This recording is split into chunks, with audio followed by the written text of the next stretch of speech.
All right, so welcome back. Today I want to talk about the cone theorem. And this is going to be our chance to use the machinery we developed on Wednesday. The cone theorem.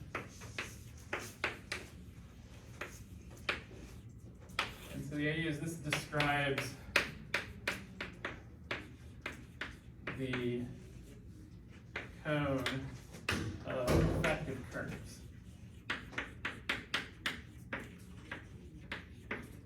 So, so let's just, I guess we should give this cone a name. Let's see, I forget what the notation is in color Morian. There's like this space, but I forget if this is the numerical, like if this is the ambient vector space or the cone itself. So I'm just going to use, I guess I'm just going to use curve x to equal the cone curves. And the way you should think of this is that this lives in a vector space that is the dual to the Nernst-Severi space. So it's dual to the space of all the divisors. And the these criteria for when divisors are ample or neff tell us that this cone of curves, if you take the closure of it, it's the dual of the neff cone. So the closure of the cone of this guy equals the dual of the neff cone. So the idea is that the neff cone is everything that's non-negative on all the curves, and then you say, well, you might have you have some issues with like taking limits of curve classes or whatever. So now the idea of the cone theorem is that there's going to be some part of the cone that we just can't really describe at all, and then there's going to be another part of the cone that we can describe quite well. And so the idea is that we have a nice description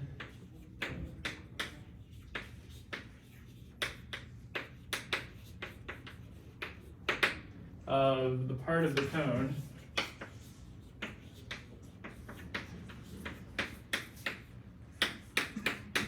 consisting of kx negative curves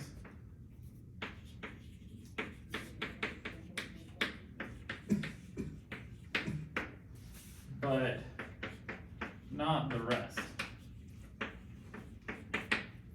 Okay, so I have to be a little bit careful here because this is not a strictly precise formulation, because it's actually that we don't have a nice description of the part given by the kx negative curves. In fact, what we're going to see is we have is that the good part of the cone is going to be the curves where you have kx plus epsilon times the ample divisor is negative. So this seems like a little bit of a technical condition. It kind of is, and when we see the rest of the lecture, we'll kind of explain why you need this kind of epsilon h here. So, essentially, what the theorem says is that you choose an ample divisor h and an epsilon, and then we write curve, so we choose h and epsilon. And epsilon is some positive thing but small, and and then the kx plus epsilon h negative part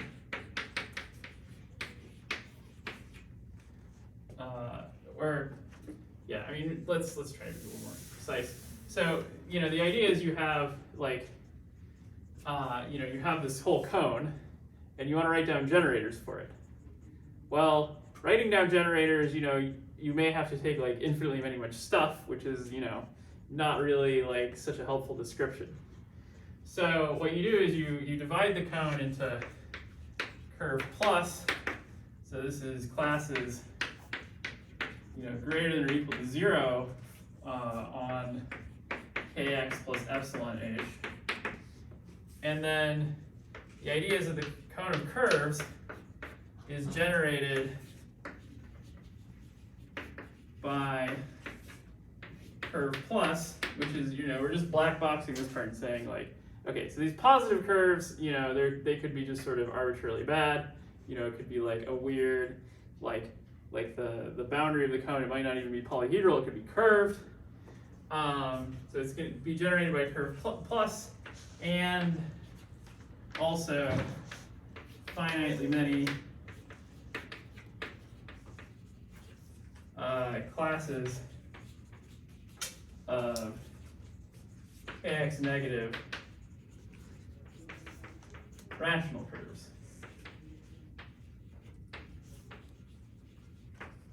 Okay, and so the key idea is going to be to use bend and break.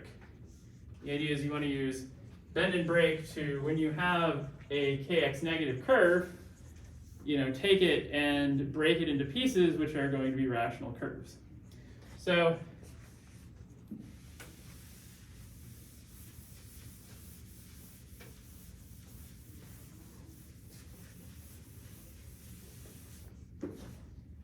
the idea is that bend and break, which I gave kind of a sketch of last time. So, I didn't give the full version of bend and break because there's a version for curves of general type, which is kind of, this is the general case. But then there's also, you might break down to a rational curve, which is kx negative, but maybe you want it to be like, you want it to be like as small of a class as possible and still be kx negative. So what it says is that given a kx negative curve,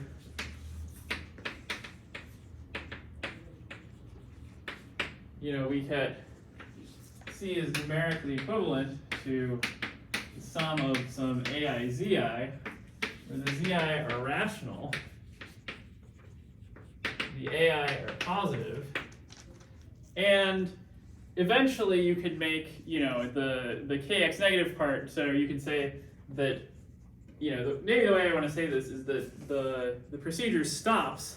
Well, you could certainly stop this if it's just C is equivalent to C, where one of the zi's was C and all the other a's were 0. You just have like one zi over there. And so we stop when C is rational, and the intersection number with kx, which is negative, is bounded in magnitude by the dimension of x plus 1. And so you can kind of see where this came from. This dimension x plus 1 comes from because, well, the dimension of x was in the formula for,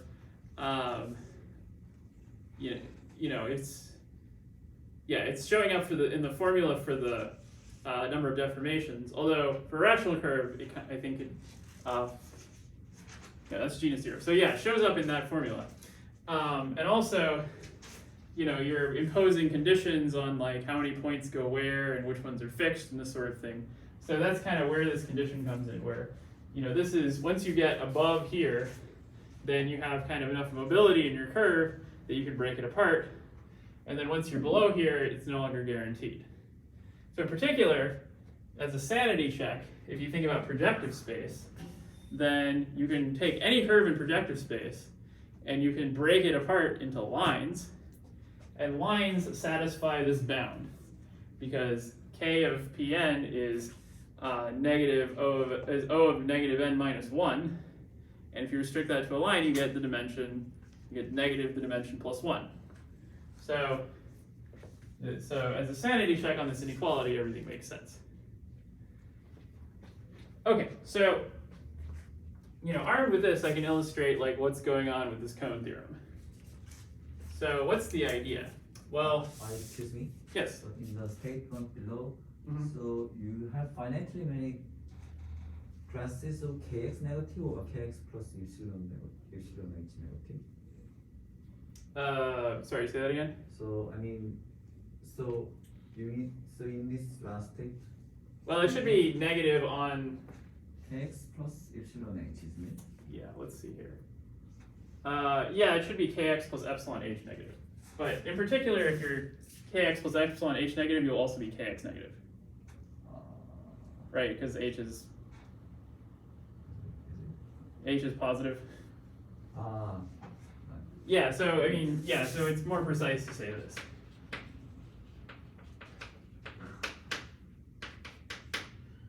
I mean, the point is, I don't want to claim that there are finitely many kx negative extremal rays, because that's not true.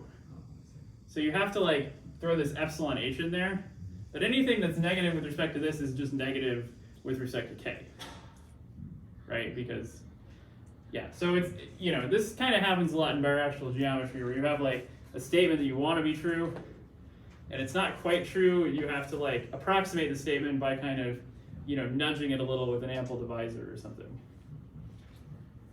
Okay, I think this will make more sense if I draw you a picture.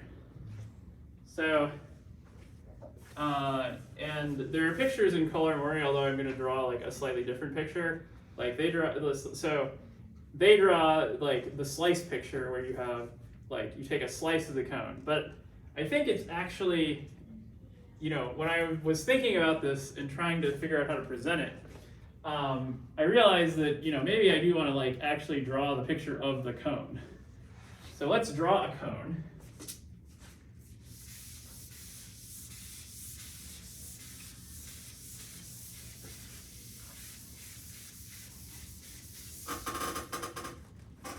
So we have some cone, and like we're going to say this is the cone of curves.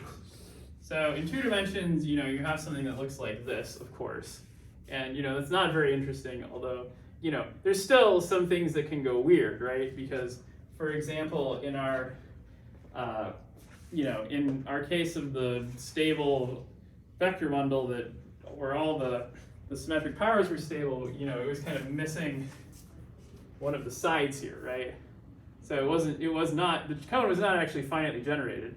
Although what you would see is that, you know, you had this side, which was, you know, where maybe k was positive, and then, you know, if k were negative over here, I think, yeah, on the fibers k is negative because it's, you know, covered by rational curves. So for the fibers, those are k negative curves, and then the idea is that, well, on that side of the cone, everything is finitely generated. So, although I think I want to draw it the other way. Okay, so we have our cone, and then we have our classes of the hyperplane class, and then we have k. So those essentially give us like a partial coordinate system on here. They're functions, they're linear functions on the vector space of curve classes.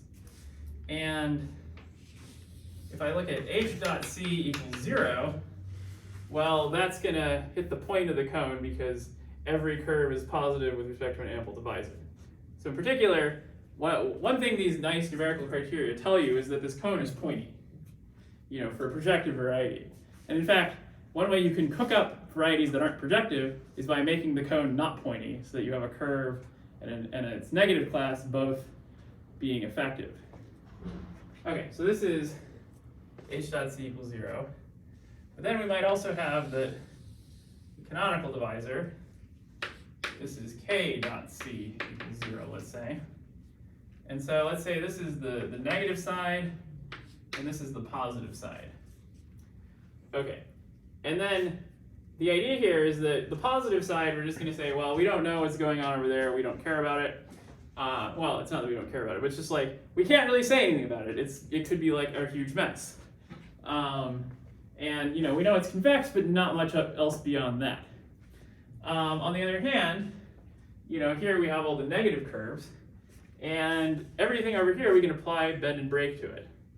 And, you know, so you can, and then what is bend and break doing? Well, you have like parallel lines to your k, where this is like k dot c is -1, -2, and then you get, you know, you keep going, and maybe if in dimension 2, -3 is the dimension plus 1.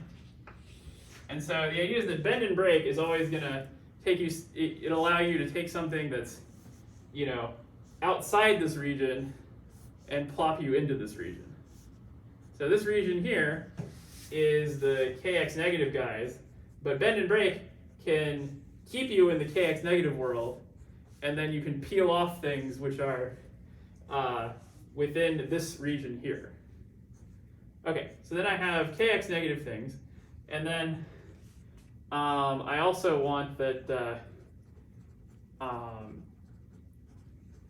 but I also want that, I'm also keeping track of the class with respect to h. So that gets me, here's where h dot c is 1, h dot c maybe is 2 over here.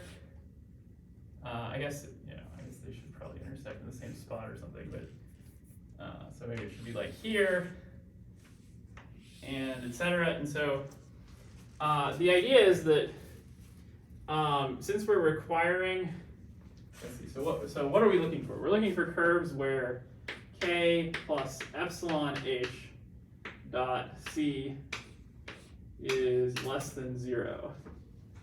And then, well, how do you think of that? Well, that's, so that's sort of tilting. I should have used colored chalk today because I think this picture has gotten quite confusing. But you can kind of think of that as tilting this line here. Or you can also think of it as, once you've dialed in this condition here, it's imposing another condition on what h dot c is. It's giving you kind of an upper bound on this, because if I want this to be negative, I know that epsilon h dot c is at least epsilon, right? So this is telling me that k dot c, which is, so I have k dot c, this is greater than or equal to the minus dimension of x minus 1, and then I'm adding, epsilon dots, and I'm adding an epsilon to it. So then I'm getting that, so basically it gives me that for these conditions to hold, h dot c can't be too large. So in other words, h dot c for these guys to hold simultaneously, I need that h dot c has to be less than the dimension of x plus 1 divided by epsilon. So if this condition doesn't hold, then when I do my bend and break, I'm not going to have this anymore. So the idea is that I do bend and break on curves that satisfy this condition, and then I just keep the ones that still satisfy this condition. So I have something that satisfies this condition, and then as I break it apart, those curve pieces, they do or they don't, but they can't all not satisfy it, right? So when I do bend and break, I get at least one curve that satisfies this, and eventually it also satisfies this, and therefore this.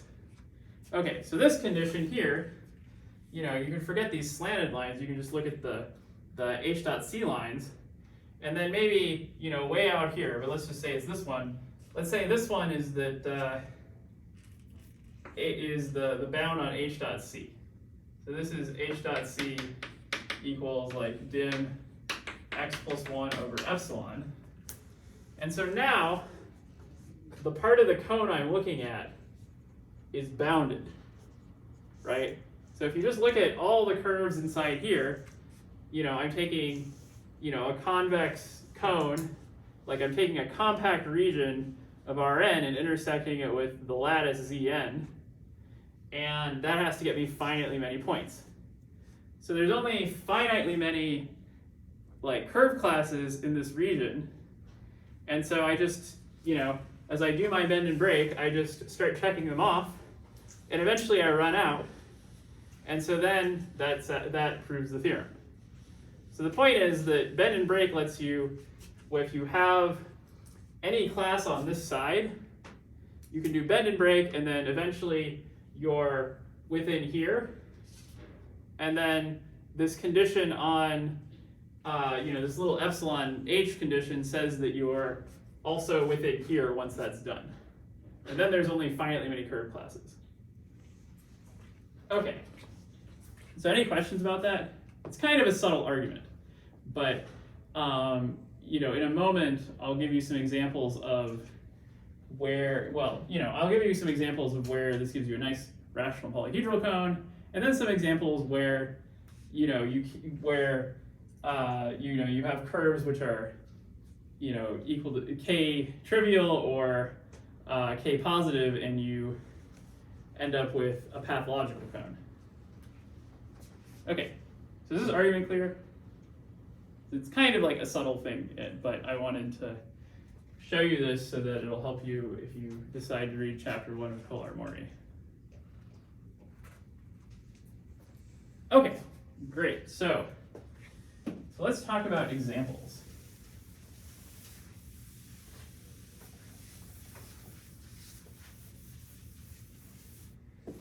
Okay, so the best example is if minus kx is ample, which is the case if x is a Fano variety. Well, in that case, I could just take for my h minus k, and then epsilon is just some small number. So every curve is minus kx plus epsilon h positive. You know, as long as epsilon is, you know, I could just take h to be minus k itself, and then as long as epsilon is less than 1, then I get an ample class, and so this is positive. Okay, and so then the cone theorem just says that the cone of curves is finitely generated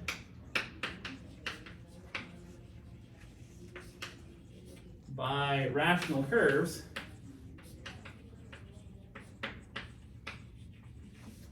C satisfying C dot K. I take the negative of that. This is positive, but less than or equal to the dimension plus 1. Okay, and so this is, you know, the cone theorem for Fano varieties, which in fact in Kolar-Mori they proved this one first because, you know, over here there's kind of some bookkeeping you have to do between like the negative curves and the positive ones, like the negative part of the cone and the positive part of the cone. But here there's no bookkeeping because everything is in the negative part of the cone. So, you know, so for Fano varieties we get a really nice description of the cone of curves. And so dually, the Neff cone also has this property of being rational polyhedral because its dual cone is finitely generated. So what that says about the Neff cone is that it is finitely generated as polyhedral cone. That is, if you're defining it by inequalities, you only need finitely many. And, you know, the usual kind of duality arguments tell you that so that it's finite, you know, the number of polytopal generators, like if you want to take it as the cone if you want to look at it in terms of generated by rays, then that's finite as well. So as a corollary, so the Neff cone is rational polyhedral.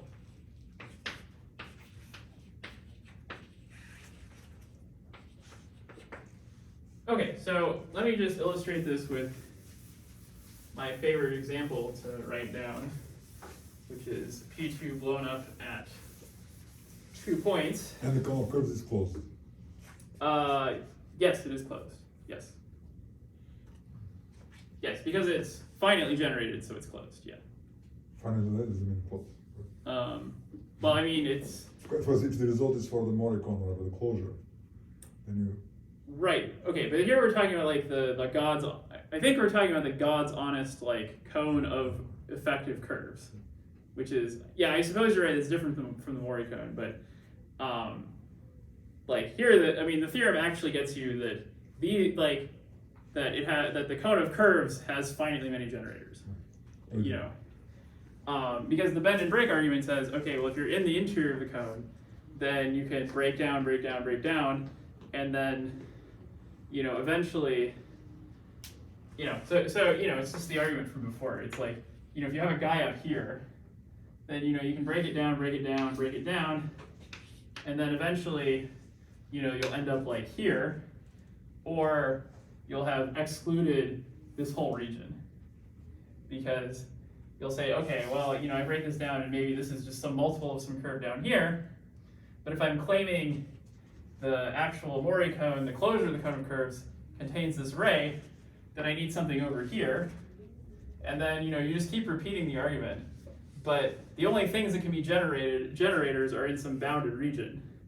And so eventually, you either have to exclude this ray because you don't find a curve in it, or you include it by finding that one of the points along here actually generates the ray. So in this case, yeah, it is, like, the cone is closed.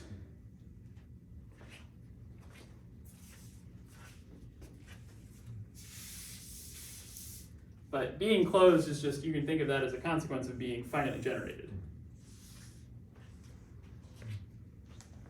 Okay, so for P2 blown up at 2 points, I know I've done this example before.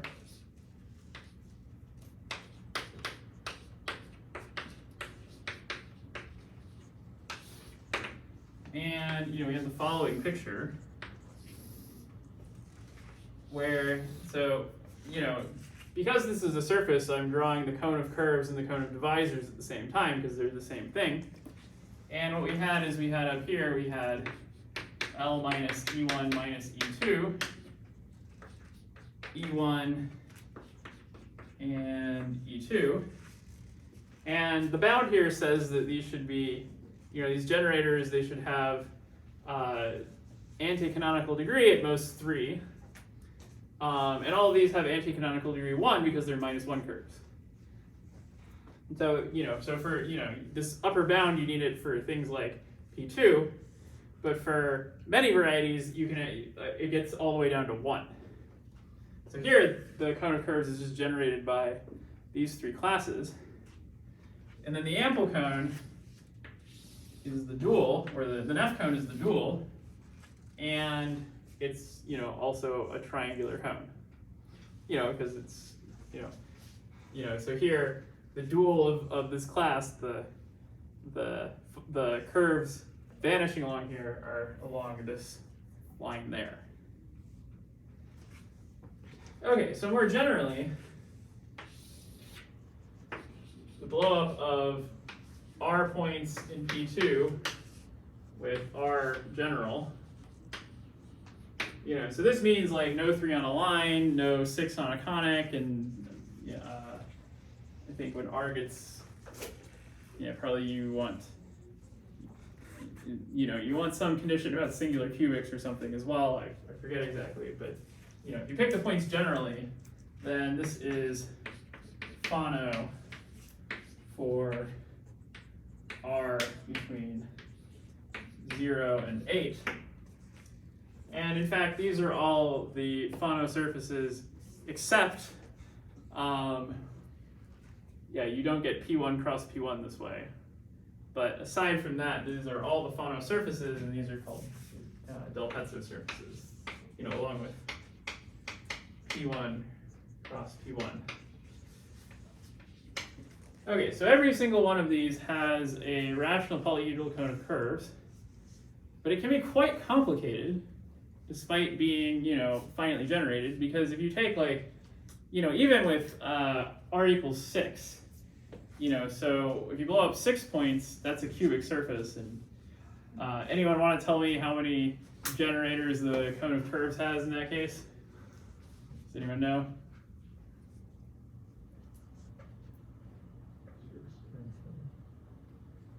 What did you say? Somebody mutter something.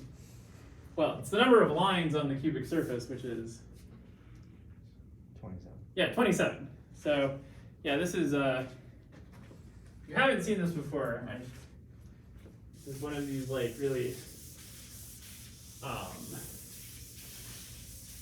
famous results in algebraic geometry, is that every cubic surface, you know, let's say over the complex numbers, but, you can make versions of the statement when you're not over an algebraically closed field, but every smooth cubic surface, this is r equals 6, if you take P2 and you blow up 6 points on it, then if you look at the anti-canonical divisor of the resulting variety is just cubics through those 6 points, and then this is going to, if you count how many there are, well, it's a 4-dimensional space of them, so it maps you to P3, and you have that every smooth cubic.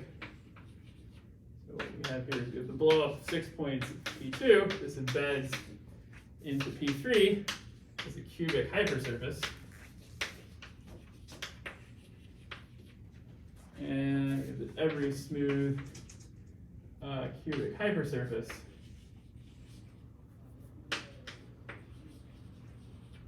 arises this way.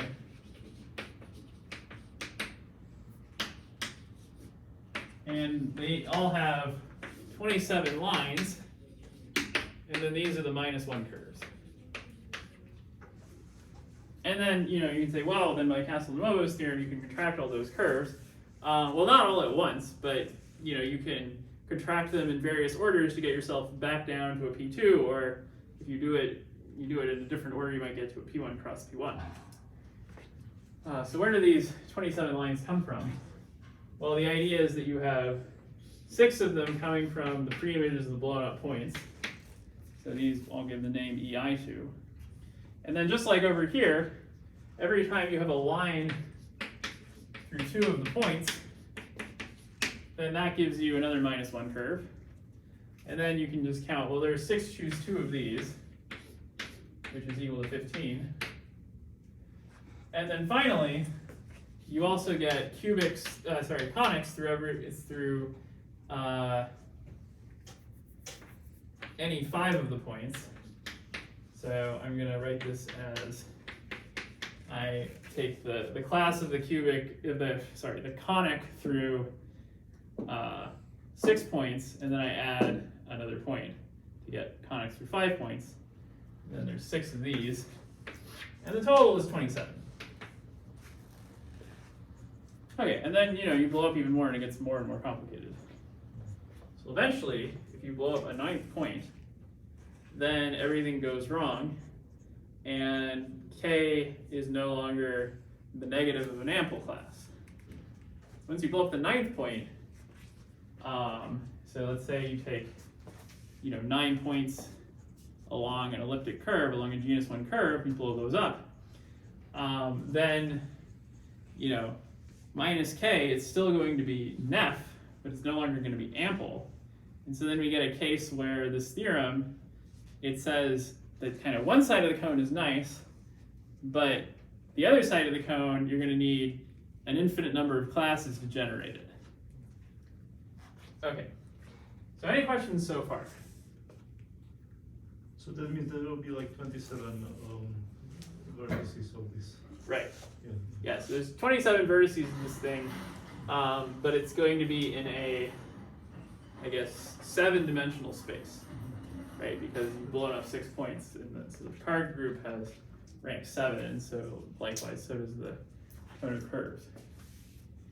So we'll see in a moment that if you want to, well, there's lots of different interesting ways to understand the combinatorics of this thing. I mean, this is kind of a very heavily studied problem, especially for the cubic surface. It's somehow, something that was really of a lot of classical interest. But the case where you have,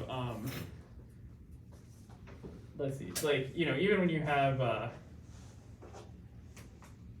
like 7 and 8 points, I mean, there it gets even more complicated, and so there's even more stuff you might want to know about it. Let's see, I guess, yeah, in terms of like the interesting geometry of Del Pezzo surfaces, it's probably a few things worth noting. So here, in case r equals 6, you get, you get the cubic surface. Let's see, so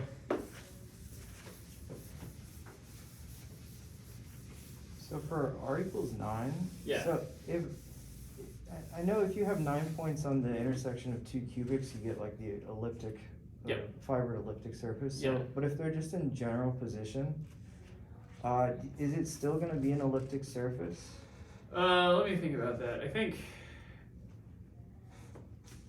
let's see, so,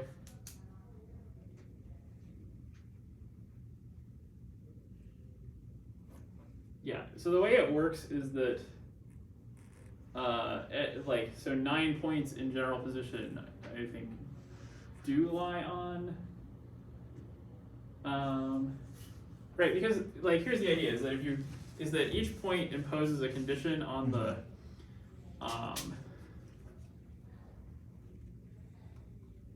yeah, so let's see, so there's some trickiness going on here with the Cayley-Bacharach theorem, because, so, if you do r equals 8, then, you can imagine you have your elliptic curve, which I guess I'm just drawing like this because it's a cubic, and I have 8 points on it, 1, 2, 3, 4, 5, 6, 7, 8. And then if you look at the curves through here, that's a one-dimensional, it's a one-parameter family. So every point is going to lie on some one of these guys. So minus k is always going to be effective, but it might not move in a family. And the thing that happens is that if you pick one specific point, because if you say, oh, well, if I move this curve a little bit in that family, then there's a 9th point, which is the last base point of this series, and so that gets you an elliptic surface, like you're saying. And then, yeah, if it's not that point, then you can't, then you can't move this curve. And so, well, it might be that you get like a torsion class or something. So then, if you pick it generally though, you're not going to be able to move the curve. So yeah, you get some rational surface that doesn't necessarily have this fibration structure on it. I see. Yeah, I mean, it might have like, other interesting structures though. I mean, the way to think about the r equals 8 case is that the r equals 8 is what gets you the elliptic fibration, because you can just say, well, once I know the 8 points, it tells me what the 9th point is going to be. Mm-hmm. So this is like, r equals 8 should be like elliptic fibrations. But you still have to blow up the 9th point, right? Well, yeah, but it's like, once you know the 8 points, you know what the Yeah. 9th point has to be. So this I sort of see. like comes along for free. So it's like, the way that you study the r equals 8 case is you think about this elliptic fibration. And even though, yeah, that does break the niceness of the cone of curves, you can just say, well, I have, cone of curves over here, and then I also have the elliptic fibration over here, and then I kind of, you kind of use both. For r equals 7, this is kind of a neat story, but these are related to, this is going to give you a 2-to-1 branch cover of, of P, P2 branched along smooth quartic. And smooth quartics are also, kind of very classical objects in that, there's a lot of like, counting theory that you do. In particular, for these you have, you have 28 bitangents. So these are lines that are tangent to the quartic in 2 places. And if you work it out, well, those bitangents are exactly the curves that sit under the -1 curves. So you have a bitangent, and its cover is 2 -1 curves. And then there's lots of interesting combinatorics of like how those curves are linked together, and that kind of thing. And you can sort of have very interesting connections between the combinatorics and the algebraic geometry. Okay, and then you can also talk about like the lower values of r. Basically, like for big values of r, there's a lot of moduli, and then for lower values of r, it's like closer to being P2, and there's like less moduli.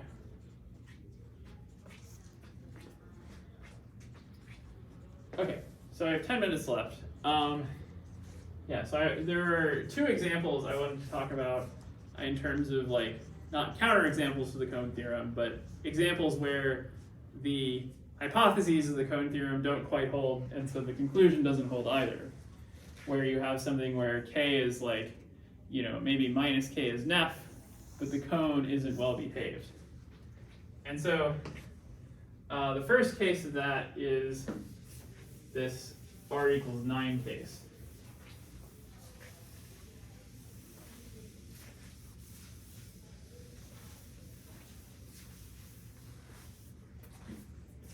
So my question is going to be how to understand -1 curves when r equals 9. Or even when r is larger, but you know, r equals 9, this is kind of the first pathological case. And let's see, so the reference I think I first understood this from, you know, I think there are other references for this. There's a paper by Mukai, which I can't remember quite what the title is. It's something about T-shaped root systems and counterexamples to Hilbert's 14th problem or something like this. But the idea is we associate a root system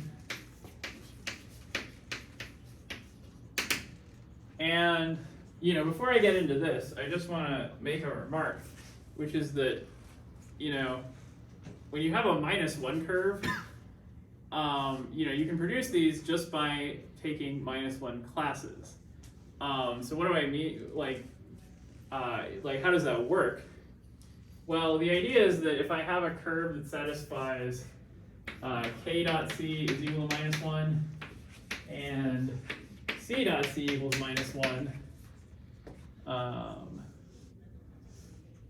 let's see.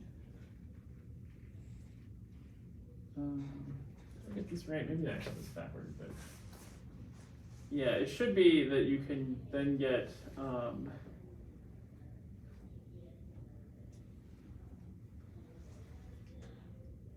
yeah, then then you should just be able to compute what the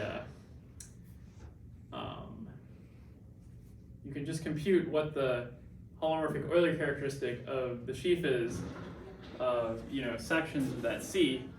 So, you know, if you just have a class that satisfies this, in fact, you can, I believe you can just guarantee that it has a section because you can apply the Riemann-Roch theorem for surfaces.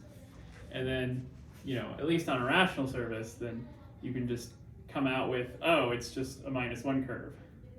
So, you know, the basic idea here is that, you know, you can produce -1 curves just from the numerical data of making sure that it's, you know, that its self-intersection is -1 and then its intersection with k is correct. So, yeah, I think I forget exactly. So it's like, this is the term that appears in Riemann-Roch for surfaces, or is it a plus? I always forget. It's the other way. Oh, but it's still like, Yeah, it's like that. I mean, it's the difference, right? Yeah. Yeah, okay, so then the point is this is 0, right? And so like, it's this over 2 plus chi of O of x is equal to chi of O of b. Yeah, this is Riemann-Roch for surfaces. And so the point is, you know, if you're taking projective space and blowing up a bunch of points, this is 1. For a class satisfying this is 0. And so then here I just get this is equal to 1. And that means I have a section. And then, you know, you can, and then, you think, okay, well, if I have a section, then, you know, I can't have like multiple components or multiplicity or any of this stuff, so because these are 1. So, you know, you can work out, oh, I actually get a -1 curve. Okay. Isn't this case H2? What, for the root system? No, for this computation. Oh, for this computation? This is for a general surface, but if the surface is rational, this is No. Chi-OD is 1, so H0 or H2 can be positive. Oh yeah, I guess that is true. Yeah, so I guess we have to watch out for an H2. Okay. Yeah, so, well, let me get back to you on this because, I think, So you're doing for rational set? yeah, for a rational surface, like, Then you can just have all of it. So let's see, but it's not about this, it's about this, right? Let's see, so, right, but H2 is equal to H0 of Kx. yeah, so minus- H2 would be H0 of Kx minus D, but then, Yeah, and so then you have to say like, oh, well, how do we know that Okay. this didn't have any sections, right? Let's see, so if,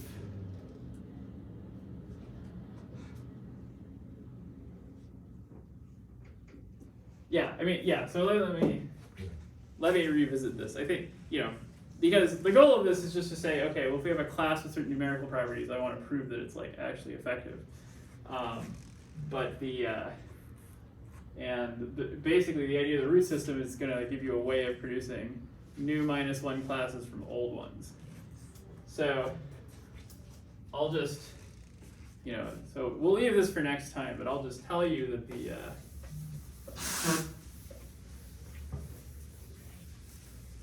root system is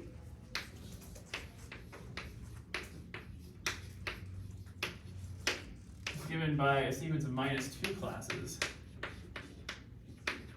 And you have to blow up at least like a couple of points for this to work.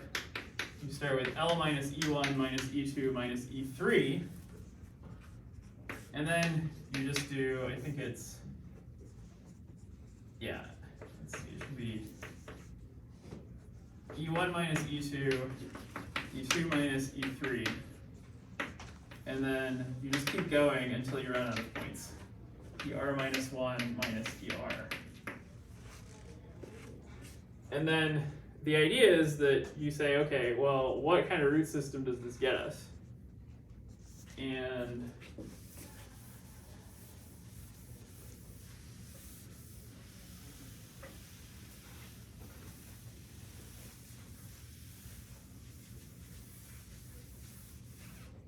well, the idea with the root systems is that each guy gives you something of self-intersection -2, and then two elements, if they have intersection 1, you connect them with a line. If they have intersection 0, you don't connect them. And we'll see that those are the only possible values here. So what do we got here? Well, if I take L minus E1 minus E2 minus E3, then that gets me a dot. And then both E1 minus E2 and E2 minus E3 get me dots that are connected. And then the next one, well, I just have E3 minus E4, that's connected to this one, and it's connected to that one. So what you can see is that you start with this one and this one. You start with these three, which gives you, A1 cross A2. And then when you connect up the next one, you get an A4. And then the next one gets you a D5.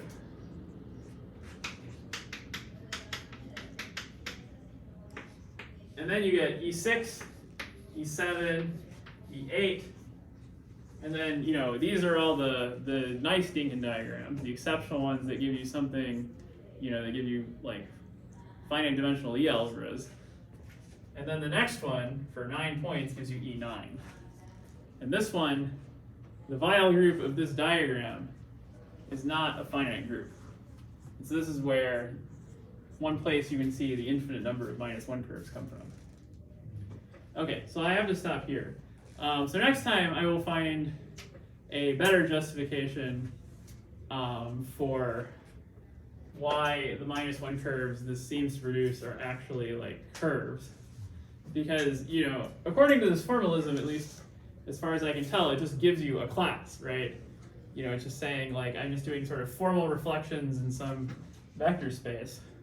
But we'd really like to see that, oh yeah, it gets you a -1 curve. So yeah, that'll be for next time.